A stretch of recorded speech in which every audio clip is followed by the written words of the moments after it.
Alliteration. Alliteration, it is one of the figure of speech and the most easiest one to remember or to figure out in a given sentence.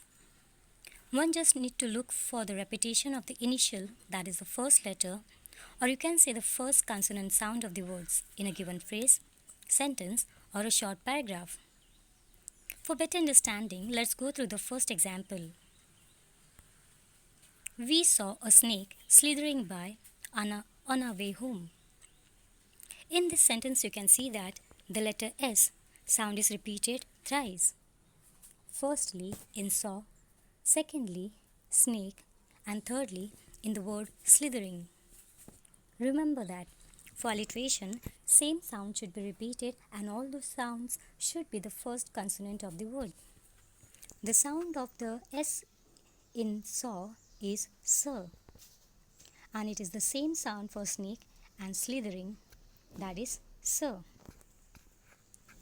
So, while explaining the use of figure of speech for this given sentence, I would say that the given sentence is an example of alliteration because the sir sound is in the words saw, snake, and slithering is repeated. Moving to the next example. A good cook can cook good. Doesn't this sentence sounds like a tongue twister? Try saying it out aloud 3 times in one breath without stopping. Well, I couldn't say that. It's such a good exercise for one's tongue. Well, talking about the alliteration, the words cook and can seem to have same sound. The first consonant of the words cook and can sounds k. So for this sentence, we can say that the figure of speech is alliteration because the sound C, that is k, is repeated in the words cook and can. Moving to the next sentence, which is a tongue twister again. She sells seashells by the seashore. Whoa, it was such a difficult sentence to read with correct pronunciation. By now, you have learned that for alliteration, the first consonant sound should be repeated. But there seem to be more S sounds here. And according to the rule, we have to consider the first consonant sound, that is S. And the remaining sounds of S, which are somewhere in the middle or last, should be ruled out. Have a look at this highlighted S with red once again.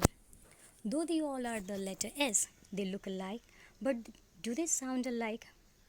The S in she sounds like sure, whereas the S in sells, seashells, and seashore sounds the same as sir. The sure sound of the first word she is not the same as the other sir sounds. So we cannot consider it for alliteration as it is all alone and its sound is not repeated.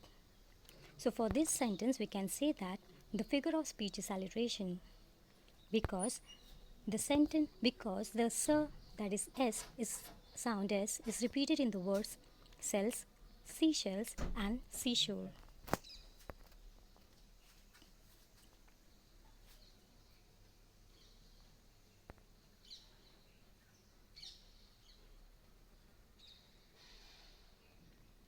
I hope that these examples have helped you to understand the figure of speech alliteration in a better way.